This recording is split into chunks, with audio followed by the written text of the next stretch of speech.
Neįminta mirties mįslė leidžia mums suprasti, kad vertingas yra mūsų gyvenimo kelias ir mus supantis brangūs žmonės,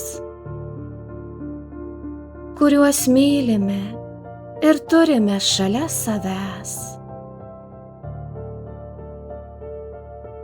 Čia ir dabar.